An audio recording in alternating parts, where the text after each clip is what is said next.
Alamin po natin ang sitwasyon ngayon sa Marikina River sa gitna ng bantang dala ng Bagyong Christine. Si Denise Osorio sa report. Denise? Yes, Diane, bumaba na sa first alarm ang water level ng Marikina River. Patuloy natin minomonitor dito sa Marikina Bridge ang taas ng tubig ng ilog na ito dahil kaninang mga alas 11 ng gabi, tumaas ito hanggang 16.8 meters. 1 metro na lang, 18 meters ng taas ng tubig at critical level na siya. Pero nagsimulang bumaba ang tubig bandang 1:00 ng umaga kanina.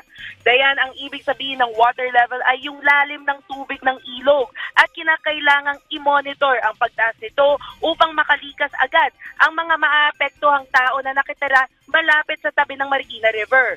Karaniwan din itong basehan para malaman ang posibilidad ng pagbaha sa maraming lugar sa Metro Manila.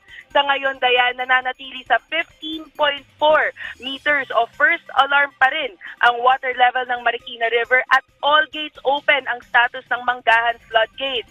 Nagsimula na rin ang Barangay Santo Niño Fire and Rescue Team na bugahan ng malinis na tubig ang kapaligirang naabutan ng tubig baha upang matanggal ang putik at mga basurang naanod.